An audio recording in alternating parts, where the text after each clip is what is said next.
Okay. All right, here we go, guys. Okay, so we're going to talk about how agency can change how your dog feels about nail care, okay?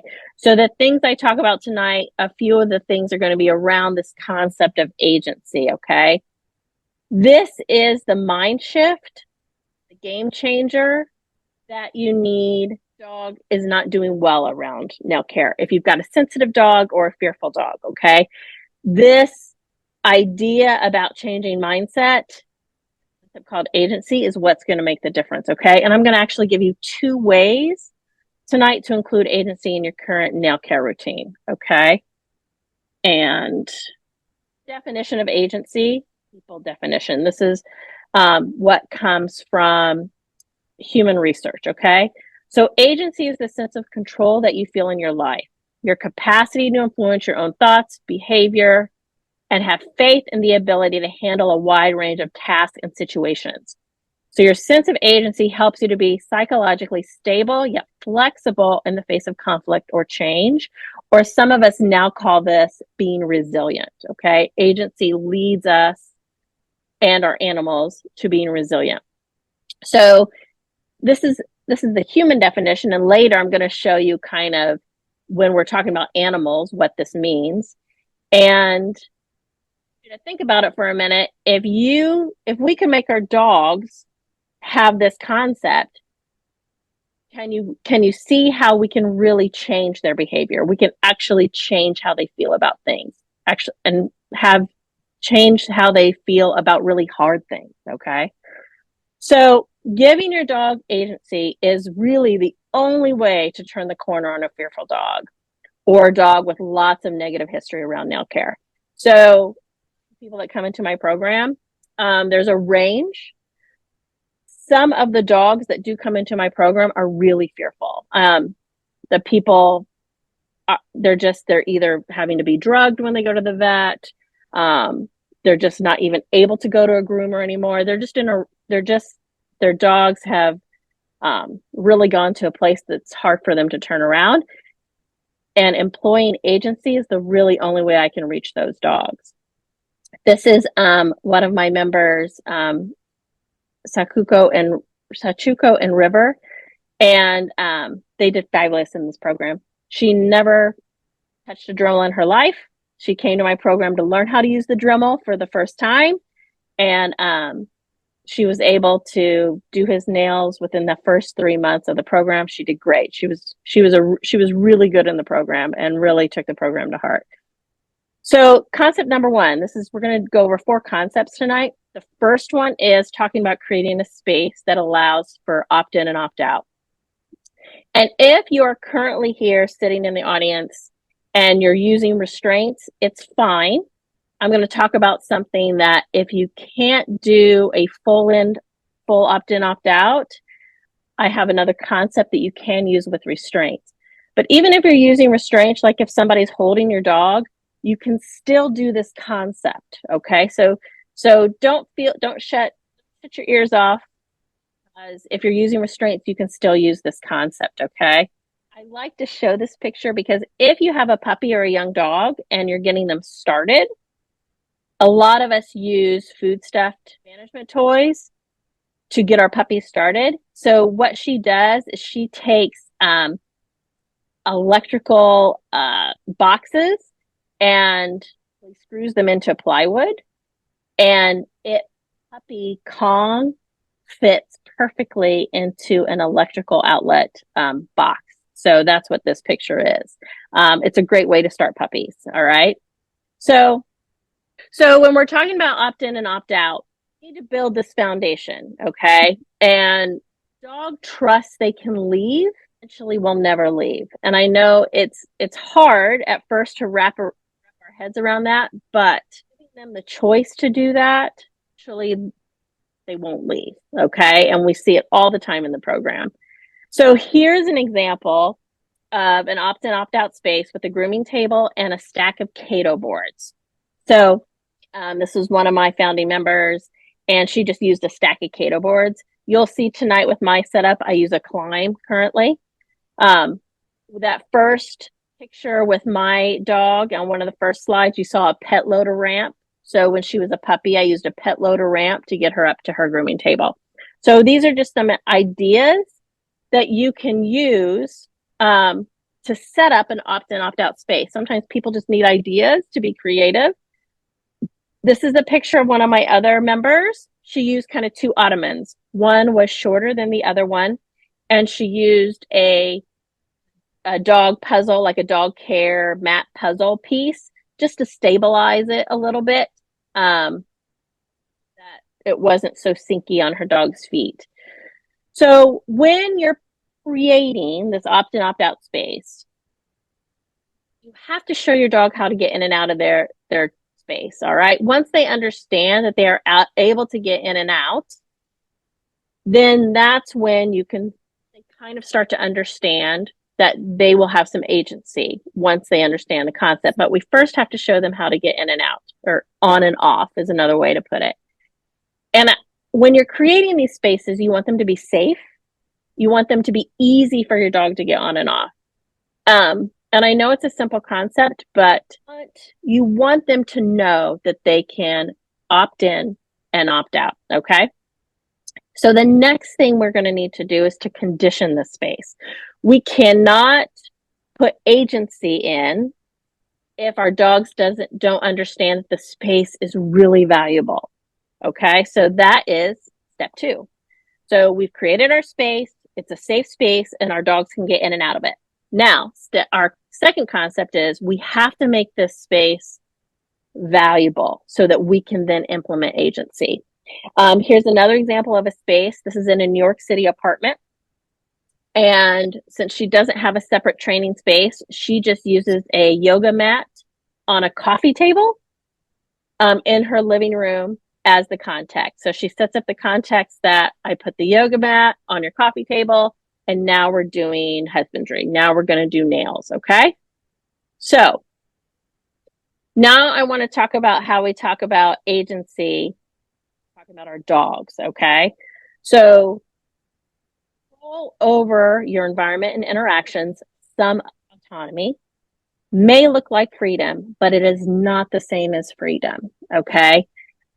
This isn't just random freedom. This is a very particular thing, a particular concept we want our dogs to understand. It's more than just training. It is truly a mindset between you and your dog.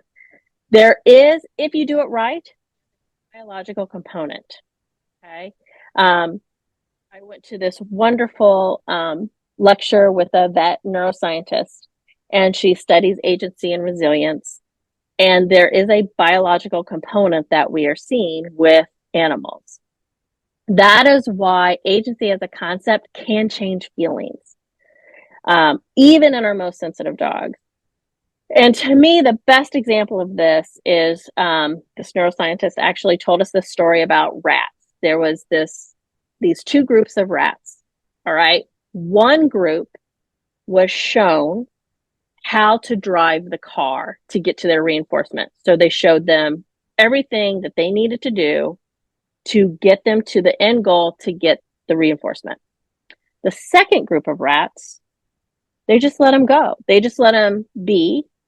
And the rats had to problem solve getting to the reinforcement in the car. Okay. So the group of rats had to figure that out, problem solve it, and get to the reinforcement without any human intervention. And the second group of rats that problem solved it wanted to do it more. Everything about that group than the other set of rats. So because they had agency to figure out how to do it, they were more competent at it. Okay. And more resilient.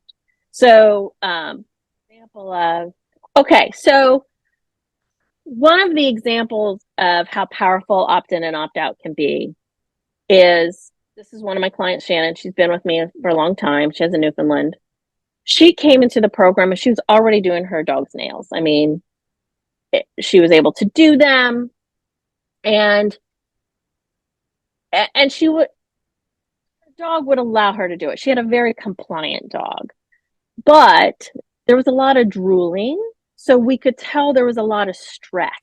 So even though the dog was compliant, the dog was still stressful.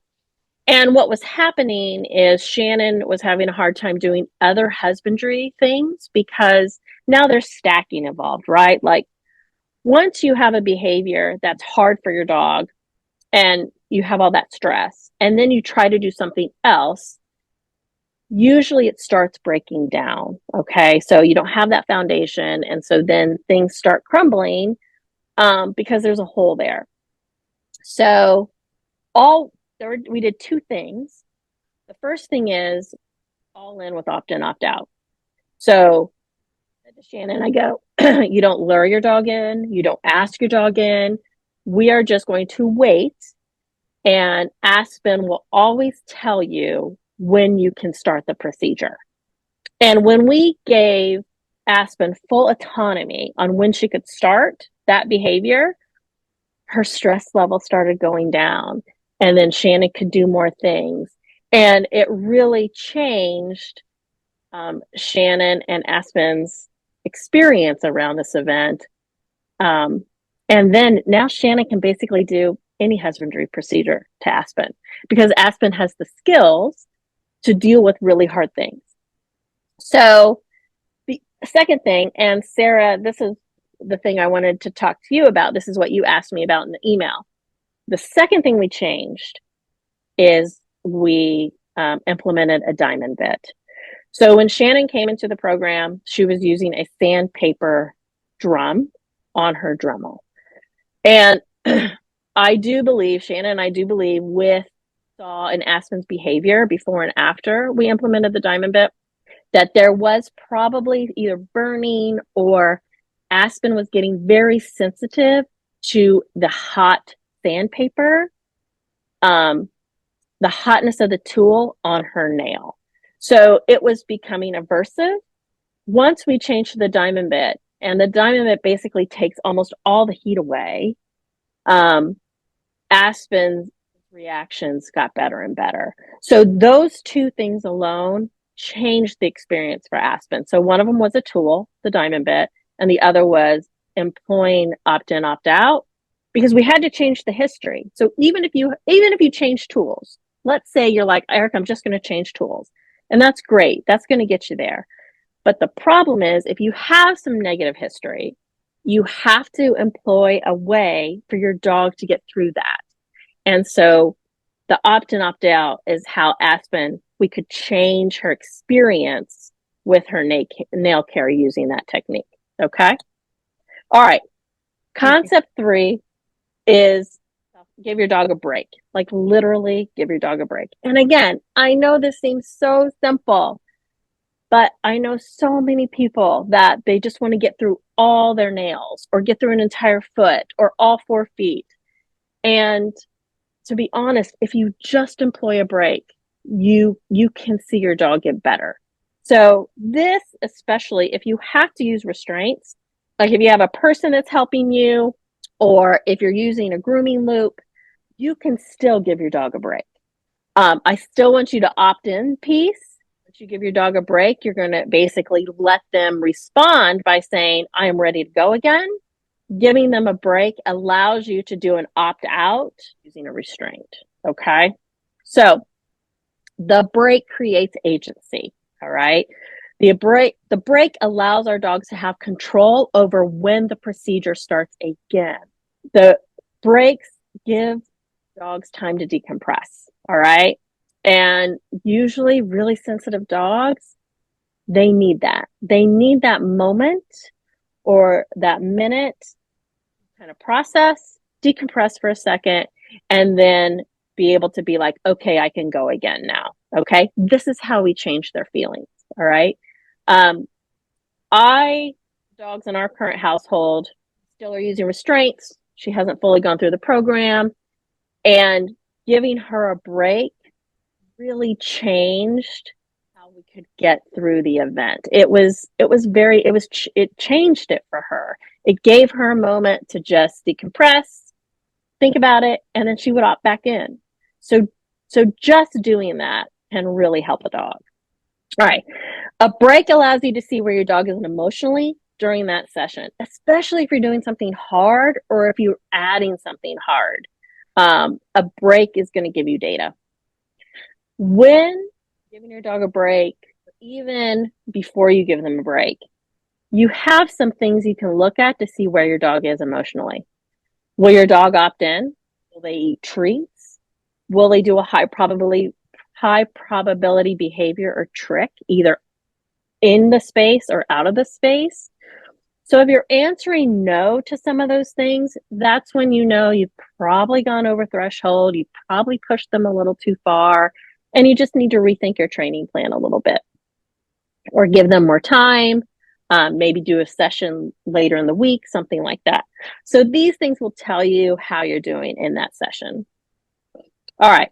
So simply allowing them to leave, or you can even throw a cookie for a reset, gives your dog the opportunity to opt in if they can. Sometimes they can't at the beginning, and that's okay. It's just data.